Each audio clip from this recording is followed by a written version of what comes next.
దినవృత్తాంతములు 2వ గ్రంథం 34వ అధ్యాయం. దినవృత్తాంతములు 2వ గ్రంథం 34వ అధ్యాయం మొదటి వచనం నుండి. చిన్న వయసులో రాజు అయినటువంటి రాజు ఉన్నాడు. ఆయన యోవాషు 7 సంవత్సరాలప్పుడు రాజయ్యాడు. యోషియా 8 ఏండ్ల వాడైనప్పుడు రాజయ్యాడు. వాస్తవానికి రాజ్యము 12 గోత్రాలుగా కలిసి ఉన్నప్పుడు ఏలినటువంటి రాజులు 3 ఉన్నారు. మొదటి రాజు సౌలు 40 సంవత్సరాలు పరిపాలన జరిగించాడు. ఆ తర్వాత వచ్చినటువంటి రాజు దావీదు, ఆయన 40 సంవత్సరాలు పాలన జరిగించినట్టుగా మనం చూడగలుగుతూ ఉన్నాం. తర్వాత వచ్చిన రాజు సొలొమోను కూడా 40 సంవత్సరాలు పరిపాలన జరిగించాడు. తర్వాత సొలొమోను దగ్గర ఉన్నటువంటి దాసుడు యరొబాము సొలొమోను చేసినటువంటి క్రియలను బట్టి తాను దూరమై వెళ్ళిపోతూ ఉండగా అయ్యా ప్రవక్త ద్వారా నీవు నమ్మకంగా ఉన్నట్లయితే 10 గోత్రాల్లో దేవుడు నీకు అప్పగిస్తాడని యరొబామునకు తెలియపరిచినప్పుడు యరొబాము అన్నాడు, సరేనన్నాడు. సొలొమోను తర్వాత చనిపోయిన తర్వాత రెహబాము రాజయ్యాడు. సొలొమోను కుమారుడైన రెహబాము రాజైనప్పుడు యరొబాము రెహబాము దగ్గరికి వచ్చాడు. మీ నాన్నను మమ్మల్ని కఠినపరిచాడు, బాధ పెట్టాడు, ఇబ్బంది పెట్టాడు, నువ్వేం చేస్తావు అంటే 3 రోజులు ఆగి రమ్మన్నాడు. రెహబాము ఆగి రమ్మన్నప్పుడు యరొబాము వెళ్ళిపోయాడు. అప్పుడు రెహబాము తీసుకున్నటువంటి నిర్ణయం రాజ్యానికి పతనం ఏర్పడింది. పిల్లల, అది దుఃఖకరమైనటువంటి విషయం. ఉత్తర దక్షిణ రాజ్యాలు 2గా విభజించబడ్డానికి కారణం యవనుడైనటువంటి రెహబాము తీసుకున్న నిర్ణయం అది ఎంత భయంకరమో మనం చూస్తూ ఉన్నాం. రాజులు మొదటి గ్రంథంలో ఒక వచనాన్ని మనం చదువుకున్నాం. 12వ అధ్యాయం. రాజులు మొదటి గ్రంథం 12వ అధ్యాయం 6వ వచనం. అప్పుడు రాజు అయిన రెహబాము తన తండ్రి అయిన సొలొమోను బ్రతికి ఉన్నప్పుడు అతని సముఖమందు సేవ చేసిన పెద్దలతో ఆలోచన చేసి 4వ వచనంలో చెప్పాడు యరొబాము, నీ తండ్రి బరువైన కాడిన మా మీద ఉంచెను, నీ తండ్రి నియమించిన కఠినమైన దాస్యమును మా మీద అతడు ఉంచిన బరువైన కాడిని నీవు చులకన చేసినడలా మేము నీకు సేవ చేయుదుము అని చెప్పినప్పుడు 3 దినాలు ఆగిరమ్మని 5వ వచనంలో చెప్పాడు. అప్పుడు సొలొమోను బ్రతికి ఉన్నప్పుడు అతని సముఖమందు సేవ చేసిన పెద్దలతో ఆలోచన చేశాడు. 7వ వచనం. వారు, ఈ దినముననే నీవు ఈ జనులకు దాసుడవై వారికి సేవ చేసి మృదువైన మాటలతో వారికి ప్రత్యుత్తరమిచ్చిన ఎడల వారు సదాకాలము నీకు దాసులగుదురని అని చెప్పాడు.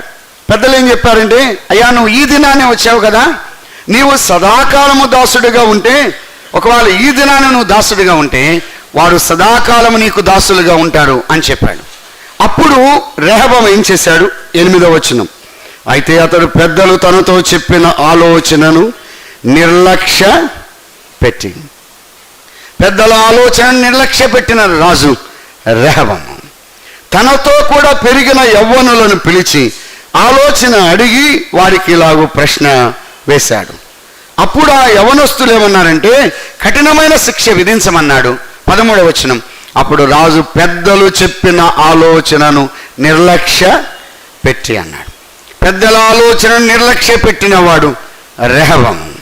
దినవృత్తాంతములు 2వ గ్రంథం 10వ అధ్యాయం.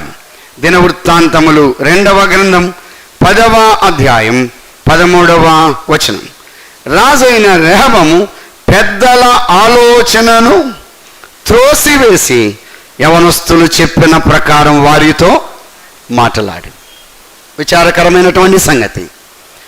రాజుల గ్రంథములో పెద్దల ఆలోచనను నిర్లక్ష్య పెట్టినటువంటి రెహబాము దినవృత్తాంత గ్రంథంలో అన్నాడు పెద్దల ఆలోచనను త్రోసివేశాడు. ఒకవేళ పెద్దలకు అనుభవము అంటే ఉంటుంది, ఆత్మీయత ఉంటుంది, భక్తి ఉంటుంది, యథార్థత ఉంటుంది, పెద్దలకున్న సమర్పణ ఉన్నది, త్యాగం ఉన్నది, అన్నీ ఉన్నాయి. కానీ యవనస్తుల యొక్క ఆలోచనను లెక్కలోకి తీసుకున్నాడు. యవనస్తులు చెప్పిన ప్రకారం తనతో పెరిగిన యవనస్తులు అని అన్నాడు. తన తండ్రితో పెరిగినటువంటి పెద్దలు ఉన్నారు. తండ్రితో పెరిగిన పెద్దల ఆలోచన వేరు, తనతో పెరిగిన యవనస్తుల ఆలోచన వేరు. చాలాసార్లు యవనస్తుల ఆలోచనను లెక్కలోకి తీసుకొని ఆ రాజ్యము 2 భాగములుగా విభజించబడింది. చాలా కుటుంబాలైన, సంఘాలైన, చాలా స్థలాల్లో యవనస్తుల ఆలోచనను లెక్కలో తీసుకొని దెబ్బతిన్న సంఘాలు నేటికి ఎన్నో ఉన్నాయి ప్రియులారా. ఎంత విచారకరమైన సంగతి. ఆత్మీయత లేదే, భక్తి లేదే, త్యాగము లేదే, సమర్పణ లేదే, విశ్వాసము లేదే, యథార్థత నమ్మకత్వము లేదే. ఆ యవనస్తుల మాట లెక్కలో తీసుకున్నాడా? రాజ్యం ఏమవుతుందో అక్కరలేదా? రాజ్యము పతనమైనా పర్వాలేదా? తండ్రి కాలములో ఉన్న ఐక్యత, తండ్రి కాలంలో ఉన్నటువంటి ఆ భక్తి కుమారుని కాలంలో లేకుండా పోయింది. ఎంత విచారకరమైనటువంటి సంగతి. సోదరుడా, సోదరి, ఒకవేళ యవనస్తులుగా మనం ఉన్నామా? ఒకవేళ మనకు వాక్య అనుభవం ఉండవచ్చా? ఒకవేళ ఉండవచ్చేమో. లేకపోతే మనకు జ్ఞానం ఉండవచ్చేమో. వివిధ రకాలైనటువంటి టెక్నాలజీ మనకు ఉండొచ్చేమో. కానీ పెద్దలకున్న ఆ సహనం మనకు లేదు, వారికున్న ఓర్పు మనకు లేదు, వారికున్న భక్తి మనకు లేదు, వారికున్న యథార్థత మనకు లేదు. తండ్రి కాలములో ఉన్న వారిని త్రోసివేయడం, నిర్లక్ష్య పెట్టడం. ఈ దినాల్లో చాలాసార్లు పిల్లలు తల్లిదండ్రులు ఏమంటారు తెలుసా? నీకేం తెలుసు, మాకు తెలిసినంత అంటున్నారు. నీకు తెలుసా? మాకు తెలుసా? కంప్యూటర్ మీకు తెలుసా? ఫోన్ ఎలా వాడాలి మీకు తెలుసా? మిగతా మీకు తెలుసా, మాకు తెలుసా? ఎంత విచారకరమైన సంగతి. కానీ పెంచి పెద్ద చేస్తే, వారి కోసమే శ్రద్ధ వహిస్తే, సమయాన్ని వెచ్చిస్తే, ఈ మాట అంటే ఎంత దుఃఖకరము ప్రియులారా. ఒకవేళ పెద్దలకు అంత ఆత్మీయమైనటువంటి ఆలోచన లేకపోవచ్చు, ఒకవేళ దేవుని యొక్క వాక్యాన్ని తేటగా అందించలేకపోవచ్చు, కానీ వారిలో భక్తి ఉన్నది, వారిలో యథార్థత ఉన్నది. వారిని నిర్లక్ష్య పెట్టవద్దు. తల్లి లాంటి వారు సంఘములో ఉన్నారా? తండ్రి లాంటి వారు సంఘములో ఉన్నారా? వారిని తృణీకరించవద్దు యవనస్తులారా. వారిని కాదనవద్దు. వారికి ఇవ్వవలసిన గౌరవం వారికి ఇద్దాం. ఒకవేళ వృద్ధులను కానీ అలా లెక్కలో లేకుండా చేసినట్లయితే, సమూయేలు మొదటి గ్రంథంలో ఒక మాట చెప్పాడు ఏలీతో అని అన్నాడు. సమూయేలు మొదటి గ్రంథంలో ఒక వచనాన్ని మనం చదువుకుందాం. 2వ అధ్యాయం, సమూయేలు మొదటి గ్రంథం 2వ అధ్యాయం 31వ వచనం. ఆలకించుము, రాగల దినములలో నీ బలమును, నీ పితరుని ఇంటి బలమును నేను తక్కువ చేతును. నీ ఇంట ముసలివాడు ఒకడును లేకపోవును. 32వ వచనం. యెహోవా ఇశ్రాయేలుకు చేయదలిచిన మేలు విషయములో నా నివాస స్థలమునకు అపాయము కలుగా నీవు చూతువు. ఎప్పటికీ నీ ఇంట ముసలివాడు ఉండాడు. ఇంటిలో ముసలివారు లేకపోవడం అది శాపం.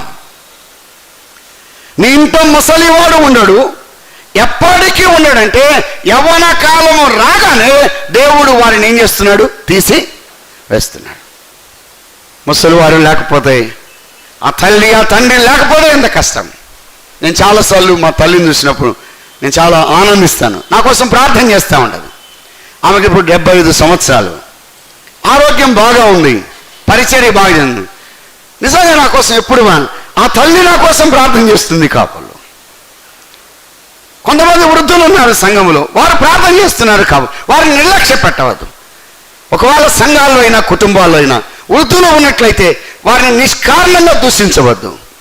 వారికి ఇవ్వాల్సిన ప్రయారిటీ, వారికి ఇవ్వాల్సిన స్థానం వారికి ఇచ్చినట్లయితే మనం పొందే దీవెన ఇంతింత కాదు ప్రియులారా. ఏది? నీ ఇంట ముసలివాడు ఉన్నాడు, ఎప్పటికీ ఉన్నాడు అని అన్నాడు. తర్వాత దినాల్లో ఏలి చనిపోయిన తర్వాత వృద్ధులు లేకుండా పోయారు. సోదరుడా, సోదరి, రెహబాము తీసుకున్న నిర్ణయాన్ని బట్టి రాజ్యము 2 భాగములుగా విభజించబడింది. వెంటనే యెరోబాము, అలాగైనట్లయితే శిక్ష ఎక్కువగా విధించడానికి యెరోబాము మీద ఇష్టపడినప్పుడు రెహబాము ఒకే మాట అన్నాడు, యెష్షయి కుమారుల్లో మాకు పాలు లేదు, నీది నువ్వు చూసుకో, మేము చూసుకుంటామని వెళ్ళిపోయాడు.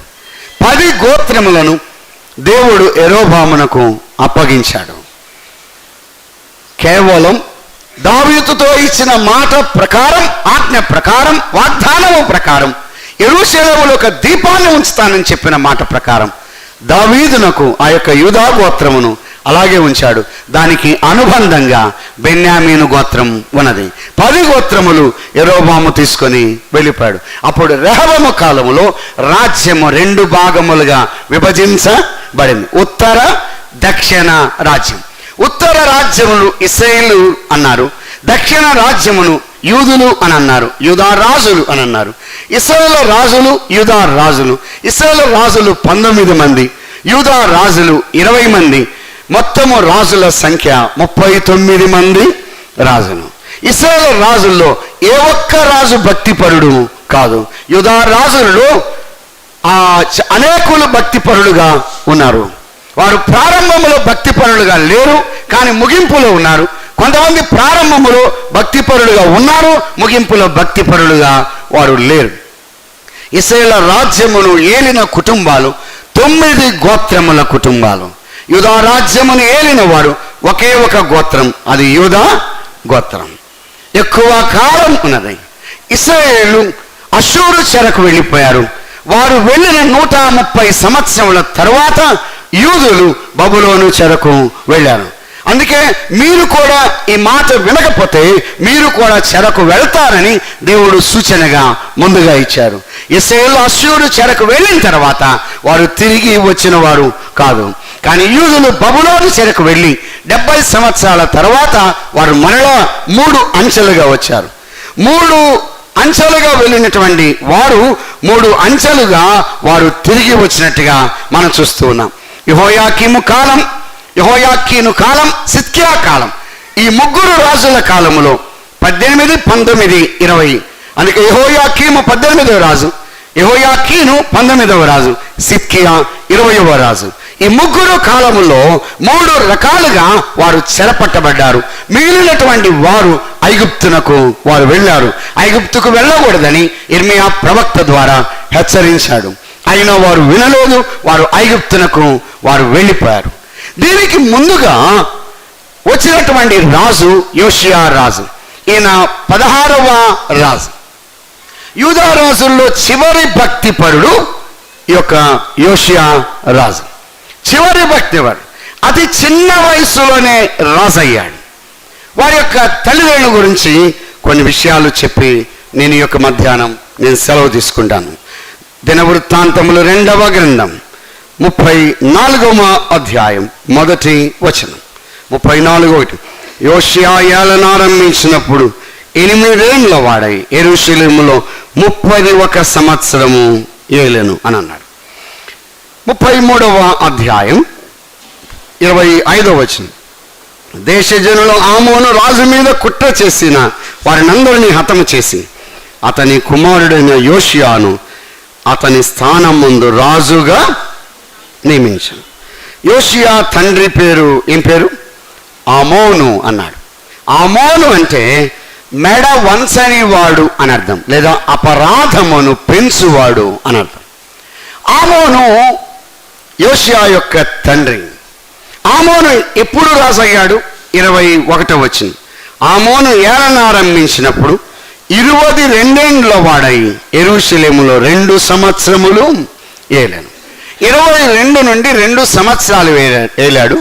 మొత్తము 24 సంవత్సరాలు ఏలిన, అంటే 24 సంవత్సరాల్లోనే తన జీవితము అంతమైపోయింది. అంటే యవనస్తుడుగా ఉండగానే చనిపోయినటువంటి వాడు ఎవరు? ఆమోను. ఇప్పుడు ఒక మాట ఆలోచన చేద్దాం, 1 నిమిషం. ఆమోను వచ్చేసి 24 సంవత్సరాలు అప్పుడు చనిపోయాడు. కుమారుడు రాజు అయ్యాడు. కుమారుడు రాజు అయ్యే సమయానికి ఎన్ని సంవత్సరాలు? 8 సంవత్సరాలు. కాబట్టి ఈ కుమారుడు ఆమోనుకు పుట్టినప్పుడు ఆమోనుకి ఎన్ని సంవత్సరాలు? 24లో 8 తీసేస్తే 16 సంవత్సరాలు. అంటే ఆమోను యొక్క టీనేజ్లోనే కుమారుడు కలిగాడు.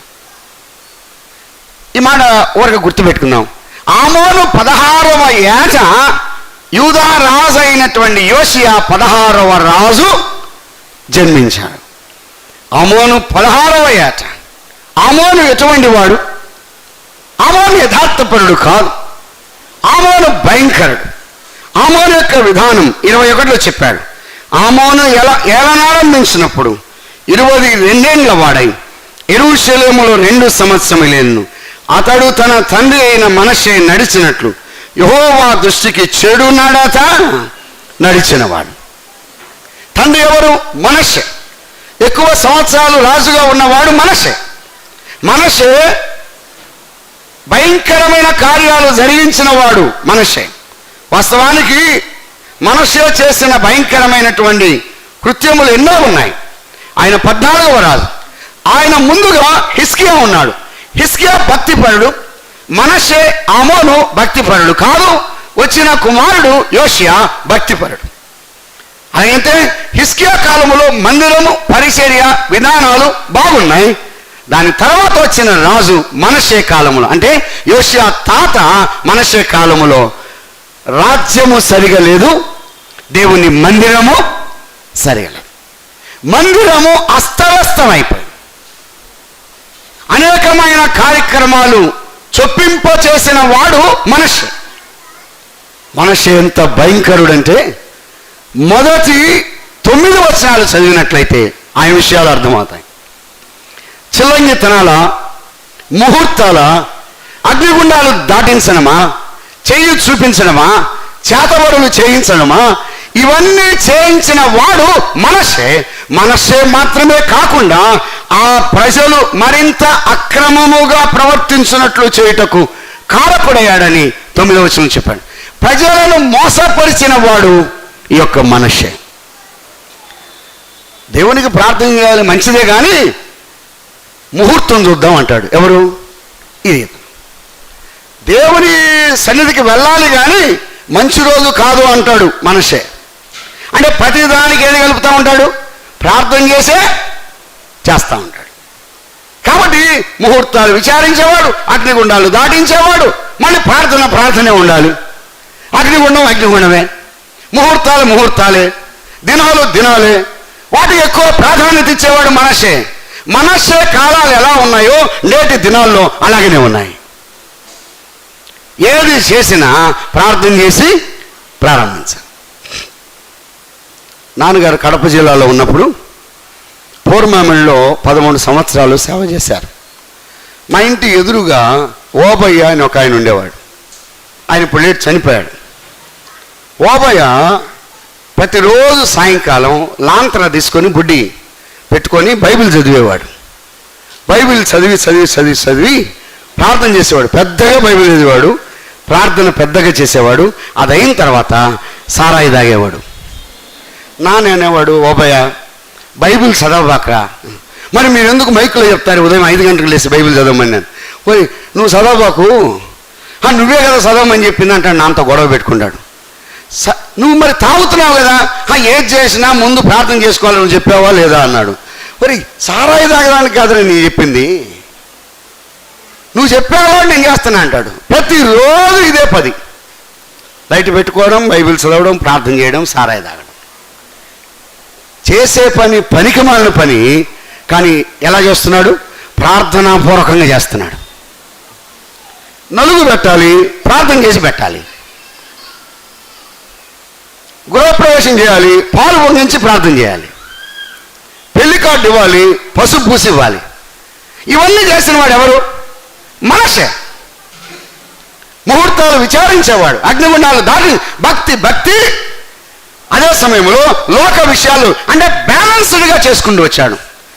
అందుకే 9వ వచనంలో అన్నాడు, వారు అన్యజనుల కంటే అని అన్నాడు. గమనించండి, ఇశ్రాయేలు ఎదుట అనేక మందిని మోసపుచ్చాడు. 9వ వచనం చదువుదాం.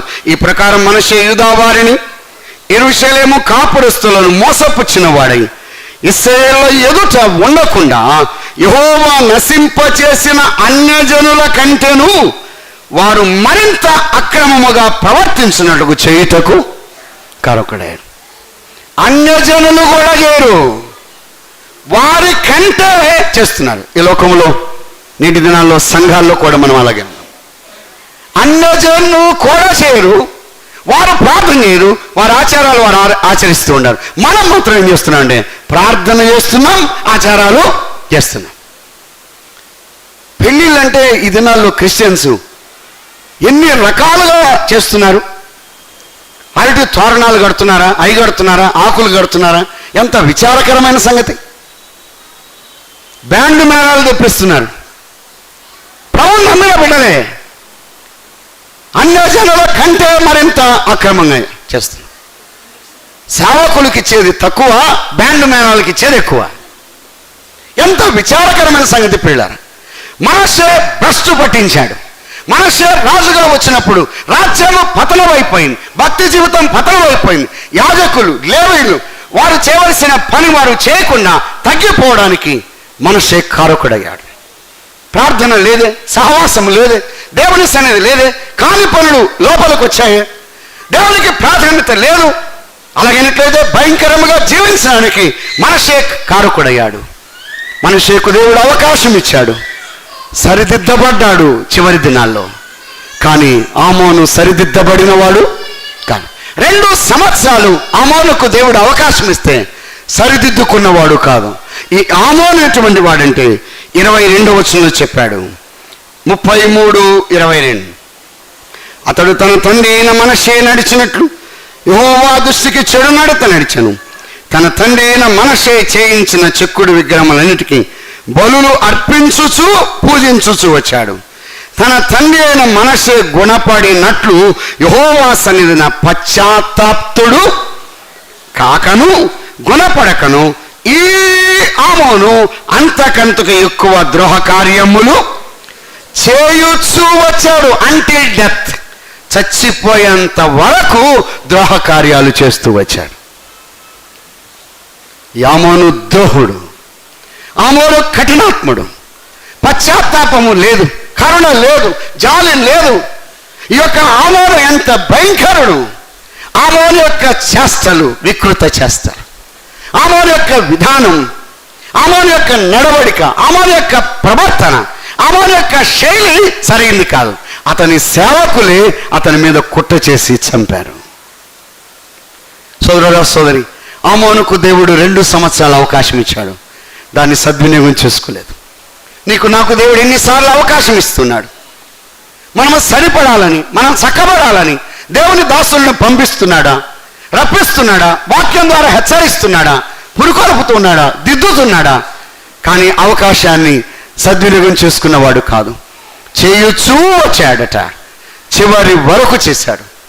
భయంకరుడు, ద్రోహుడు, కఠినాత్ముడు, మహాకోపిస్తి. అందుకే అన్నాడు, ఈ ఆమోను మెడవంసని వాడు, అపరాధమును పెంచువాడు, అక్రమాన్ని ఎక్కువ చేశాడు కానీ అక్రమాన్ని తగ్గించిన వాడు కాదు. ఈ ఆమోను కుమారుడు ఎవరండి? యోషియా. పండిత పుత్ర అన్నారు, కానీ ఈ విషయంలో అలా జరగలేదు. చిన్న వయసులోనే భక్తిగా జీవించాడు. వయసు చిన్నదే, అనుభవం చిన్నదే, ఆలోచనలు చిన్నవే కొద్దిగే, కానీ ప్రభువు కొరకు జీవించాడు. ఆమోను యొక్క వికృత చేస్తాడు. తండ్రి ఇంత భయంకరంగా జీవించాడు.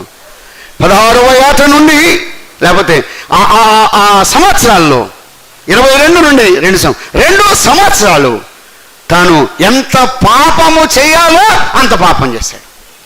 ఎంత అక్రమము కూడగట్టుకోవాలో అంత అక్రమం కూడగట్టుకున్నాడు. ఎంత అన్యాయము చేయాలో అంత అన్యాయం చేశాడు. అంత భయంకరంగా ప్రవర్తించాడు ఆమోను. మరొక విషయం, ఇది తండ్రి యొక్క విధానాలు. రాజులు 2వ గ్రంథం, యోషియాను గురించి దినవృత్తాంతములు 2వ గ్రంథం 34-35లోను, రాజులు 2వ గ్రంథం 22-23లోను ఉన్నాయి. ఇవి కలిసి మనము ధ్యానం చేస్తాం. 22వ అధ్యాయం 1వ వచనం. యోషియా ఏలనారంభించినప్పుడు 8 ఏండ్ల వాడై యెరూషలేమునందు 31 సంవత్సరము ఏలింది. అతని తల్లి బొస్కతు ఊరి వాడగు ఆదాయాకు కుమార్తె అయిన ఎదీదా. ఈ మాట మనం గుర్తుపెట్టుకున్నాం. అతని యోషియా తండ్రి ఎవరు? ఆమోను. యోషియా తల్లి ఎవరు? ఎదీదా. అతని తల్లి ఎదీదా. ఎదీదా అంటే ప్రియురాలు అని అర్థం. ఎదీదా అంటే ఇష్టురాలు అని అర్థం. తల్లి ఎదీదా, తండ్రి ఆమోను. తండ్రి భయంకరుడు, క్రూరుడు, మూర్ఖుడు. ఎప్పుడు ఎలా ప్రవర్తిస్తాడో అర్థం కాదు. చిన్న వయసులోనే భయంకరమైన నీచమైన కార్యాలు చేసినవాడు ఆమోను. కానీ ఎదీదా, అతని తల్లి ఎదీదా పిల్ల, దేవునికి స్తోత్రం.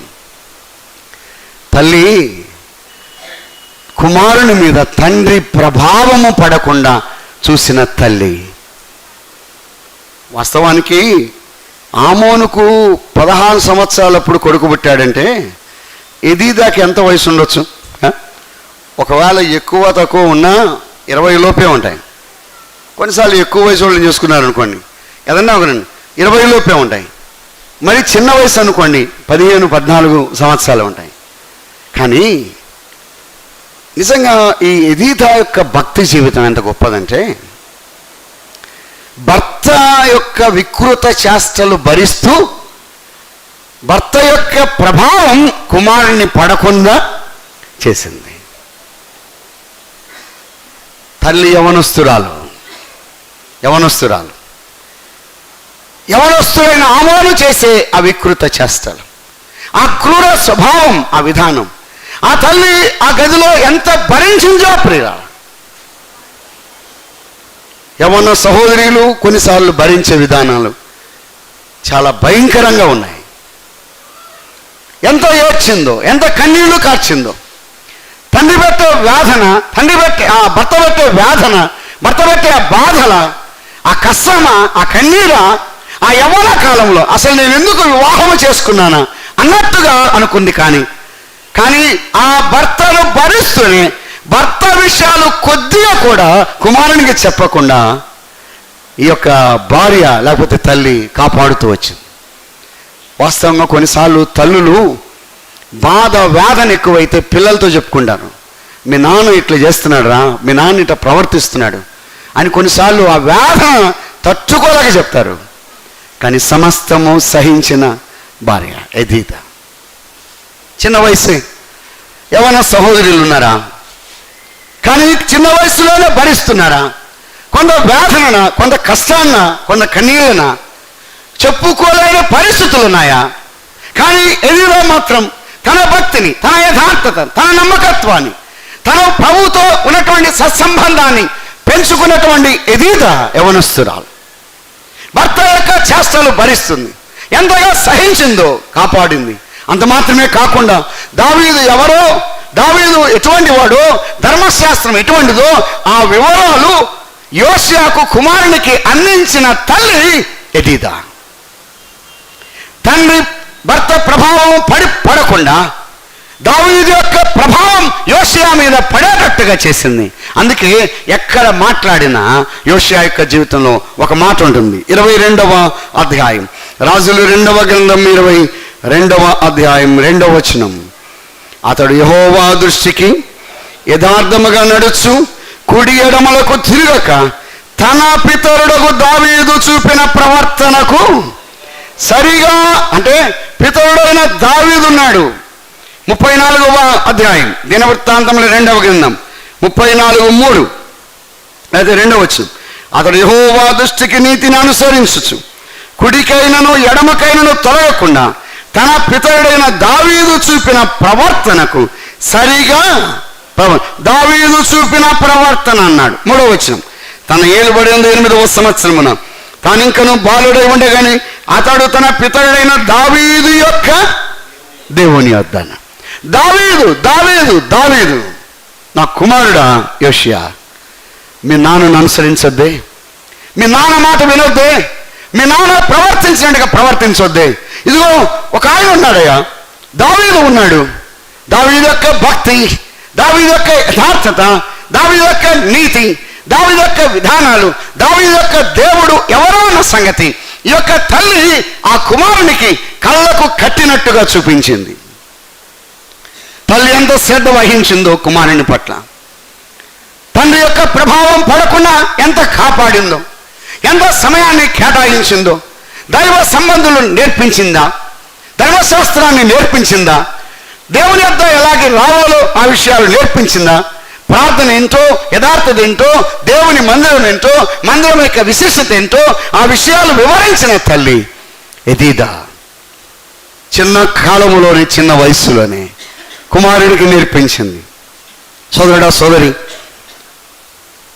ఈ సమయంలో మనము కుటుంబంలో ఎలా జీవిస్తున్నాం, లేకపోతే సహోదరితో, లేకపోతే నా భార్యతో నేను ఎలా ట్రీట్ చేస్తున్నాను? కొన్నిసార్లు సంఘములో ఉన్నంతగా, మందిరములో ఉన్నంతగా నేను ఇంటి దగ్గర ఉండనేమో కాబోలు. చాలాసార్లు కొంతమంది మందిరంలో బాగా కనబడతాం, ఇంటికి వెళ్తే మాత్రం మన వికృత చేష్టలు భార్య ఎన్నిసార్లు భరిస్తుందో, సహిస్తుందో. బయట వారి సంగతి కాదు, ప్రభువుని నమ్మిన వారి సంగతి. చాలా సంవత్సరాల కింద ఒక ఇంటికి వెళ్ళాను. ఆ ఇంటికి వెళ్తే ఇంటి కిటికీల దగ్గర ఆ గ్లాసెస్ ఉండే, గ్లాసెస్ అన్నిటి దగ్గర పేపర్లు అంటించున్నాయి.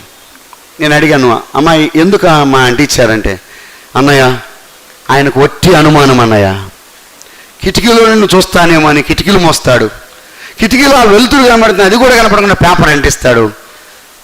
అపార్థం ఎక్కువ, అనుమానాలు ఎక్కువ.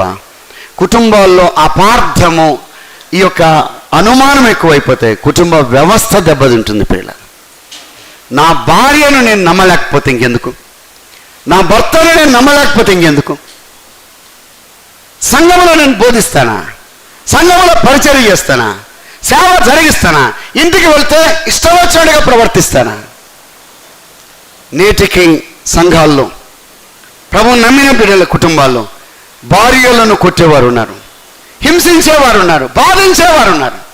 ఒక సహోదరుడు అన్నాడు, నా పరిస్థితి ఇలా అయిపోవడానికి కారణం నా భార్యను ఇష్టం వచ్చినట్టుగా నేను కొట్టాను, దానికి ప్రతిఫలముగా నేను ఈ శిక్ష అనుభవిస్తున్నాను బ్రదర్ అని అన్నాడు. భక్తిపరుడు భర్తగా ఉంటే, భక్తిపరురాలు భార్య ఉంటే ఎవరిని కూడా మనం అనడానికి వెళ్ళలేదు.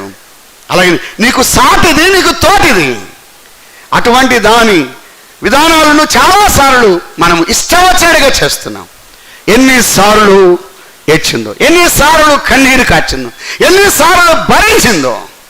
ఎదిదా అలా భరిస్తూనే నా కుమారుడా యోషియా దైవభక్తిలో పెరగాలి, విశ్వాసంలో పెరగాలి, దేవుని గురించిన విషయాలు త్యాగతల్లో చేసింది, దైవికమైన సంగతులను నూరిపోసింది, దైవికమైన విషయాలను నేర్పించింది, దావీదు యొక్క జీవితాన్ని పాఠాలు అందించింది.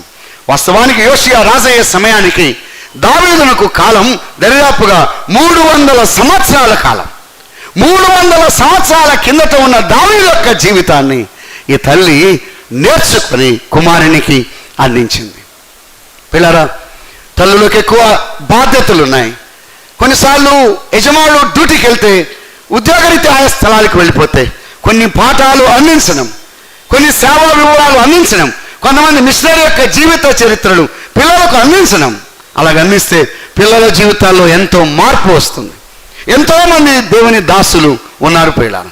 అందుకే సూసన్న వెస్లీ ఆమె 18 మంది పిల్లలను తను కాపాడుతూ వచ్చింది. వంట పెట్టడమా, వార్చడమా, వడ్డించడమా, వాళ్ళకు అన్నీ చూడడమా. వాళ్ళలో 8 మంది పిల్లలు చనిపోతే 11 మంది దరిదాపుగా 10 మంది మాత్రం మిగిలితే రాత్రుల్లో వారి కాళ్ళ దగ్గరకు వచ్చి ప్రార్థన చేసి అలాగే ఏడుస్తూ నిద్రపోయేదట. వారిలో 2 గొప్ప దేవుని దాసులయ్యారు, Charles Wesley, John Wesley. Scotland, England దేశాన్ని మారడానికి కారణం, వారిని ప్రభు వైపు తిప్పడానికి కారణం వీరిద్దరూ కారణమయ్యారు. ఆ తల్లి లోకానికి ఒక భక్తి పరులను అందించింది. హన్నా ఆ తల్లి ఆ యొక్క షిలోహు మందిరానికి ఒక ప్రార్థనా పరుని అందించిన తల్లి. తిమోతిని వాక్య సత్యాల్లో పెంచి పెంపొందింపజేసి అందించిన తల్లి అలనాడు ఉన్నది యునికే. హవ్వాలోనే ఉన్నదా తల్లి? యునికే ఉన్నదా?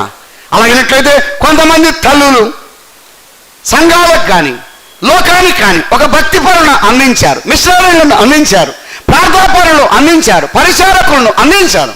సోదరుడా సోదరి, చాలాసార్లు ఈ లోకానికి డాక్టర్లను అందించడానికి ఇష్టపడుతున్నాం, ఇంజనీర్లను అందించడానికి ఇష్టపడుతున్నాం, వారి వీరిని అందించడానికి ఇష్టపడుతున్నాం. మంచిదే, కానీ దానితో పాటుగా దైవ భక్తి విషయాలు కలిగిన వారిని లోకానికి, సంఘానికి అందించే వారంగా మనం ఉండాలి.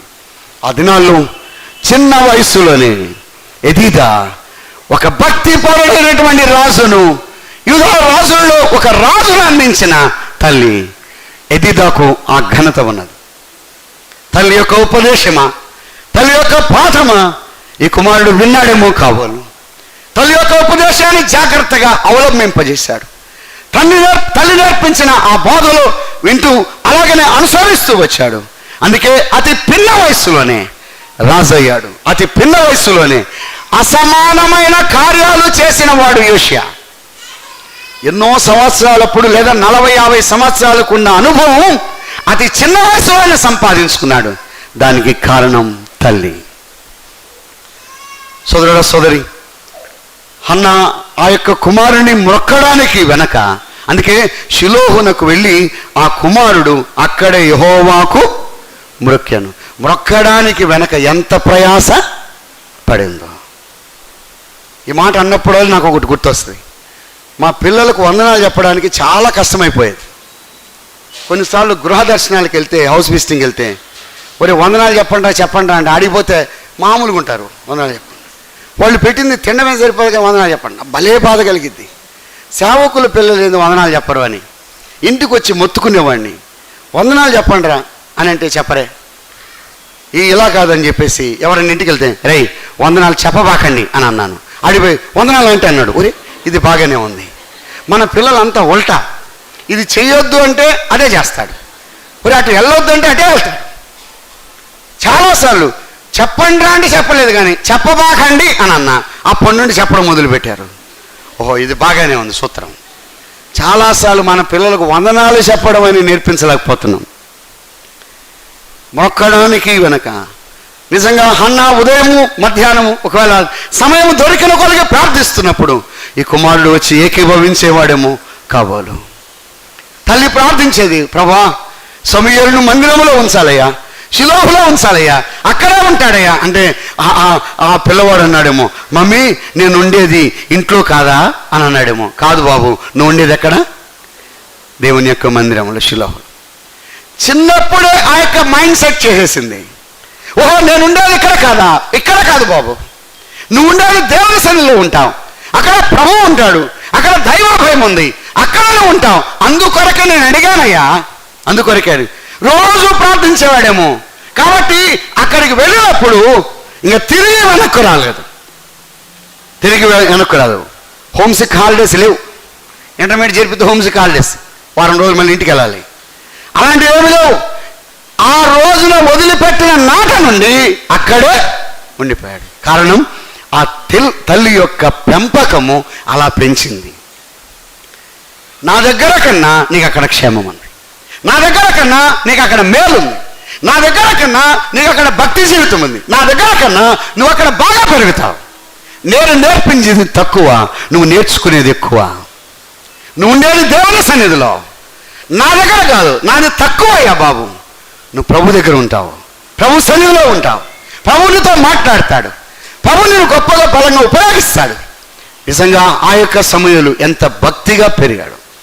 అందుకే ప్రార్థన చేయవారిలో సమూయేలు ఉన్నాడు. ఎదిగిదా తన కుమారుణ్ణి ప్రభు కొరకు పెంచింది, దావీదు విషయాలు నేర్పించింది, దైవ సంగతులను అందించింది. సోదరుడా సోదరి, పిల్లలకు దేవుని సంగతులను మనం అందిద్దాం. అతల్య కుమారుడైనటువంటి అహజ్యాకు దుర్మార్గత నేర్పుచూ వచ్చిన తల్లి. హెరోదియా యోహాను తల అడగమని తన కుమార్తెను ప్రేరేపించిన తల్లి. కుమార్తెకు యోహాను తల అక్కర లేదు. ఎవరు నేర్పించారు? తల్లి చెప్పిన బోధ. మన పిల్లలను ఎలా పెంచితే అలా పెరుగుతారు. అలాగైనట్లయితే ప్రభువు కొరకు పెంచడం. కొంతమంది తల్లులు ప్రయాసపడ్డారు వృద్ధాప్యములో. జకరియా, ఎలిజబెత్ వృద్ధాప్యములో మనవుడుగా ఉండే ఆ యొక్క అబ్బాయి అంటే యోహానును, ఆ కుమారుణ్ణి, వాస్తవానికి మనవుడు ఆ లెక్క ఉంటుంది ఆ వయసులో, కానీ ఆ కుమారుని ప్రభువు కొరకు పెంచారు. నిజంగా ఆ వృద్ధాప్యములో ఉండి కూడా వారి యొక్క రెస్పాన్సిబిలిటీ ఆ పిల్లల పట్ల ఎంతో ఉన్నది. చాలాసార్లు కుటుంబంలో బాధ్యత పిల్లల విషయంలో తల్లిదా తండ్రిదా? ఏమండి, పిల్లల బాధ్యత తండ్రిదా తల్లిదా? ఏమంటారు? తల్లిదా అంటారు. చాలాసార్లు తల్లిదే అనేది చాలా తప్పు. అది ఇద్దరిది. అది రెస్పాన్సిబిలిటీ అనేది ఇద్దరి. కొన్నిసార్లు డ్యూటీకి వెళ్ళినా కూడా పిల్లలు ఏదైనా చేస్తే వెంటనే తల్లి ఏం చేస్తుంది, భార్య ఏం చేస్తుంది, ఫోన్ చేస్తుంది. ఏమండి ఇలా చేస్తున్నాను, ఫోన్ పెట్టాయి అని అంటాడు. ఆమె ఎంత బాధపడుతుందో ఇంటి దగ్గర కొద్ది కూడా ఆలోచన చేయరు. ఫోన్ పెట్టేయి అని అంటారు. కానీ ఇద్దరిది బాధ్యత. కొన్నిసార్లు నేను సేవలో ఉన్నప్పుడు సిస్టర్ ఫోన్ చేస్తుంది అనుకోండి, పిల్లలతో మాట్లాడాలి. పిల్లలు ఎలా ఉన్నారు, బాగున్నారా అని వాళ్ళతో పొలైట్గా మాట్లాడి, ఇదిగో ఇలా ఉండాలి, ఇలా ఉండాలి, ఇలా ఉండాలి. కానీ తాను ఎంత సఫర్ అవుతుందో ఇంటి దగ్గర పిల్లలను చూసుకుంటూ. ఆ విషయం నాకు చాలాసార్లు అర్థమైంది. నాకు ఎప్పుడు అర్థమైందంటే, ఒకానొక సమయంలో వాళ్ళు పిల్లలందరూ ఊర్లోకి వెళ్ళినప్పుడు అప్పుడు అర్థమైపోయింది. ఒక్కడిగా ఉంటే నేను ఎంత బాధపడతానో, తను కూడా ఒంటరిగా ఉంటే ఎంత బాధపడుతుందో నాకు అప్పుడు అర్థమైంది. నిజమే పిల్లారా. కానీ ఇద్దరి యొక్క బాధ్యత ఉంది. పిల్లలు కొన్నిసార్లు ఇష్టం వచ్చినట్టు మాట్లాడతారు, ఇష్టం వచ్చినట్టు ప్రవర్తిస్తారు, కోర్స్. కానీ వాళ్ళతో పొలైట్గా మాట్లాడు, భోజనం దగ్గర కూర్చొని కొన్ని విషయాలు తెలియపరచడం, కమ్యూనికేషన్ అనేది పెంచుకోవడం. చాలాసార్లు పిల్లలతో గడిపే సమయం ఈ దినాల్లో తక్కువైపోతా ఉంది. కొంతసేపు అయినా సమయం గడపడం, వాళ్ళతో కాసేపు ఉండడం. ఒక బ్రదర్ అన్నాడు, బ్రదర్ నేను ఇంటికి వెళ్ళానంటే నా పిల్లలు కుక్కెక్కనరు, ఎక్కడో అక్కడ ఉంటారు, భార్య కూడా ఎక్కడంటే లోపల ఉండిపోద్ది అన్నాడు.